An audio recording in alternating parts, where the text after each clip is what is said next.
ನಮಸ್ಕಾರ ಸ್ನೇಹಿತರೆ. ನಾನಿವತ್ತು ಬೆಳಗ್ಗೆನೆ ಮನೆಯನ್ನ 7 ಗಂಟೆಗೆ ಬಿಟ್ಟೆ. ಯಾಕಂದ್ರೆ ಕಾಲೇಜ್ 8 ಇರೋದ್ರಿಂದ ಸೊ ಅದಕ್ಕೆ ನಾನು 7 ಗಂಟೆಗೆನೆ ಕ್ಯಾಶುಯಲ್ ಆಗಿ ಬಿಡ್ತೀನಿ. ಬಟ್ ಬಸ್ ಇಲ್ದಿರೋ ಕಾರಣ ನಾನು ಆಟೋ ಹೊತ್ಕೊಂಡು ಹೊಸರೋಡಿಗೆ ಬಂದೆ. ಹೊಸರೋಡಲ್ಲಿ ಒಂದು ಬಸ್ ಮಿಸ್ ಆಯಿತು. ಹಾಗೆ ನೋಡ್ತಾ ಇದ್ದಾಗೆ ಹಿಂದೆ ಒಂದು ಸಹ ಬಸ್ ಬರೋದ್ರಿಂದ ನಾನು ಸಹ ಅದೇ ಬಸ್‌ಗೆ ಹತ್ಕೊಂಡೆ. ಬಟ್ ಏನ್ ಮಾಡೋದು ಅಂದ್ರೆ ಬಸ್ ಫುಲ್ ರಶ್ ಇರೋದ್ರಿಂದ ಸೀಟ್ ಸಿಗ್ಲಿಲ್ಲ.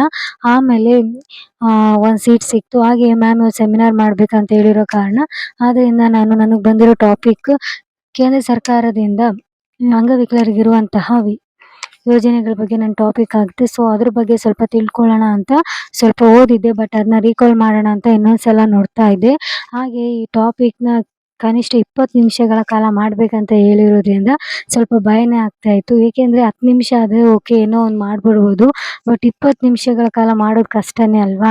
ಹಾಗೆ BTMಗೆ ಬಂದೆ. BTMಲ್ಲಿ ಬಸ್ ಇತ್ತು. ಸೊ ಬಸ್ ಹತ್ಕೊಂಡು ಹಾಗೆ ಹೋಗ್ತಾ ಇದ್ದೆ. ಆಮೇಲೆ ನಮ್ಮ ಕಾಲೇಜ್ ಹತ್ರ ಇಳಿದ್ಮೇಲೆ ಹಸಿವಾಗ್ತಿತ್ತಂತ ದೋಸೆ ಮಂಜನಕ್ಕೆ ಬಂದೆ. ಅಲ್ಲಿ ಹಾಗೆಯೇ ಬಿಲ್ ಮಾಡಿಸ್ದೆ. ಒಂದು ಇಡ್ಲಿ ಮತ್ತೆ ಒಂದು ಪಲಾವ್ ಪಾರ್ಸೆಲ್ ತಗೊಂಡೆ.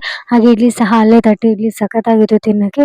ಹಾಗೆ ಬರ್ತಾ ಇರ್ಬೇಕಾದ್ರೆ ನಮ್ಮ ಕ್ಲಾಸ್ ಬ್ಲೈಂಡ್ ಸ್ಟೂಡೆಂಟ್ ಆಗಿರುವಂಥ ಲಲಿತಮ್ಮ ಅವ್ರು ಸಿಕ್ಕರು. ಅವ್ರ ಜೊತೆ ಚೆನ್ನಾಗಿ ಮಾತಾಡ್ಕೊಂಡು ಅವ್ರ ಬಗ್ಗೆ ಕೇಳ್ಕೊಂಡು ಬಂದೆ.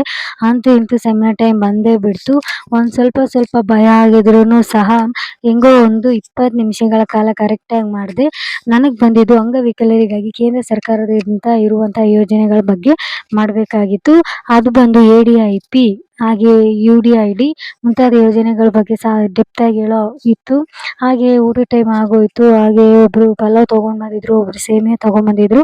ಹಾಗೆ ನಾನು ಹೋಟ್ಲಿಂದ ಪಾರ್ಸೆಲ್ ತೊಗೊಂಡೋಗಿದ್ದೆ ಪಲಾವ್, ಅದನ್ನ ಸಹ ನಾನು ತಿಂದೆ. ಆಮೇಲೆ ಕಾಲೇಜ್ ಬಿಡ್ತು. ಕಾಲೇಜಿಂದ ಬರಬೇಕಾದ್ರೆ ನಾವು ಬಸ್ ಹತ್ಕೊಂಡ್ವಿ. ಬಟ್ ಬಸ್ ಫುಲ್ ರಶ್ ಇರೋದ್ರಿಂದ ಎಲ್ಲ ಡೋರ್ ಹತ್ರನೇ ನಿಂತ್ಕೊಂಡು ಬರ್ತಾಯಿದ್ರು. ಆಮೇಲೆ ನೋಡ್ತಾ ನಾವು ಜಯದೇವಕ್ಕೆ ಬಂದ್ವಿ. ಹಾಗೆ ಈ ಕಡೆ ಎಲೆಕ್ಟ್ರಾನಿಕ್ ಸಿಟಿಗೆ ಹೋಗೋ ಬಸ್ ಕೂಡ ಸಿಕ್ತು. ಎಲೆಕ್ಟ್ರಾನಿಕ್ ಸಿಟಿ ಹತ್ರನೇ ಬಸ್ ಇಳ್ಕೊಂಡು ಅಲ್ಲಿಂದ ಆಟೋ ಮಾಡಿಕೊಂಡು ಮನೆ ಹತ್ರ ಹೋದ್ವಿ. ಬಟ್ ಆಟೋ ಸ್ವಲ್ಪ ಕಂಡೀಷನಲ್ಲಿ ಇಲ್ಲದೆ ಇರೋ ಕಾರಣ ಲೇಟಾಗಿ ಬಂದೆ. ಹಾಗೆಯೇ ಮನೆ ರೋಡಿಗೆ ಹೋಗ್ತಾ ಇದ್ದೆ. ಇವಾಗ ನಾನು ನಮ್ಮ ಮನೆಗೆ ಹೋಗಲ್ಲ, ಏಕೆಂದರೆ ನಾನು ಡೋರ್ ಮ್ಯಾಟ್ಸ್ ಆರ್ಡ್ರ್ ಮಾಡಿರೋದ್ರಿಂದ ಅದು ನಮ್ಮ ಆಂಟಿ ಮನೆಯಲ್ಲೇ ಇತ್ತು. ಸೊ ಆಂಟಿ ಮನೆಗೆ ಹೋಗೋಣ ಅಂತ ಅಲ್ಲೇ ಹೋಗ್ತಾ ಇದ್ದೆ. ಇದೆ ನೋಡಿ ನಮ್ಮ ಮನೆ. ಬಟ್ ನಾನು ಇವಾಗ ಇಲ್ಲೇ ಹೋಗಲ್ಲ, ನಮ್ಮ ಆಂಟಿ ಮನೆಗೆ ಹೋಗೋಣ ಅಂತ ನಮ್ಮ ಆಂಟಿ ಮನೆ ಕಡೆ ನಡೆದೆ. ಇದೆ ನೋಡಿ ನಮ್ಮ ಆಂಟಿ ಮನೆ. ಬಟ್ ಮೇಲೆ ಫ್ಲೋರು ಅಂದರೆ ಫಸ್ಟ್ ಫ್ಲೋರಲ್ಲಿ ನಮ್ಮ ಆಂಟಿ ಮನೆ ಇರೋದು. ಆದ್ದರಿಂದ ನಾನು ಮೆಟ್ಲು ಹತ್ಕೊಂಡು ಹೋಗಬೇಕು. ಇವರು ಫಸ್ಟು ನಮ್ಮ ಮನೆ ಪಕ್ಕದಲ್ಲೇ ಇದ್ದರು, ಅಂದರೆ ನಮ್ಮ ಮನೆ ಮುಂದಿನ ಬಿಲ್ಡಿಂಗಲ್ಲಿ ಇದ್ದರು. ಬಟ್ ಏನೋ ಕಾರಣಾಂತರಗಳಿಂದ ಅವರು ಮನೆ ಶಿಫ್ಟ್ ಮಾಡಿದ್ರು. ಆದರೆ ನಂಗೆ ತುಂಬ ಬೇಜಾರಿದೆ ಅವ್ರು ಇಲ್ಲಿ ಬಂದಿದ್ದಕ್ಕೆ. ಯಾಕಂದರೆ ಮೊದಲು ಇವ್ರ ಮನೇಲಿ ಎಷ್ಟು ಇರ್ತಾಯಿದ್ವಿ, ಅವ್ರು ಬರೋದಾಗಿರಲಿ ನಾವು ಹೋಗೋದಾಗಿರಲಿ ತುಂಬ ಇತ್ತು. ಹಾಗೆ ಅವ್ರ ಮಗ ಅಂತ ಇದ್ದಾನೆ ಅಬ್ಬಾಸ್ ಅಂತ, ನಂಗೆ ತುಂಬ ಅಂದರೆ ತುಂಬ ಇಷ್ಟ. ಅವನಿಗೆ ಸಹ ನಾನಂದರೆ ತುಂಬ ಇಷ್ಟ.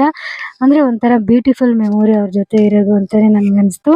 ಆಮೇಲೆ ಮನೆ ಲಾಕ್ ಮಾಡಿದೆ. ಇವನೇ ನೋಡಿ ನಾನು ಹೇಳಿದ ಅಬ್ಬಾಸ್, ನನ್ನ ಫೇವ್ರೇಟ್. ನನ್ನ ಬಗ್ಗೆ ಹೇಳ್ತೇನೆ, ನೀವೇ ಕೇಳಿ. अबू अबू दुर्गा दीदी अच्छा है, पापा अच्छा है, दुर्गा दीदी, मम्मी अच्छा है, दुर्गा दीदी अच्छा है. दुर्गा दीदी.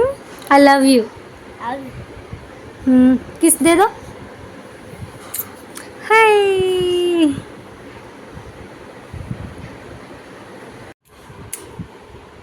I love you. अब ಇವರೇ ನೋಡಿ ನಮ್ಮ ಆಂಟಿ ರೂಹಿ ಆಂಟಿ. ಅವರು ನಮಗೆ ಚಪಾತಿ ಮತ್ತು ದಾಲ್ ಮಾಡಿದ್ರಂತ ಅದನ್ನ ಕೊಟ್ಟರು. ಆಮೇಲೆ ನಾನು ಹೋಗ್ತಾ ಇರಬೇಕಾದ್ರೆ ಒಂದು ಆ್ಯಪಲ್ ಸಹ ಕೊಟ್ಟರು. Thank you aunty. Okay. अब bye. Bye. Love you. Love you. Flying kiss ಮಾಡಿ Didi. Flying kiss. Love you. Bye. Farooq. bye.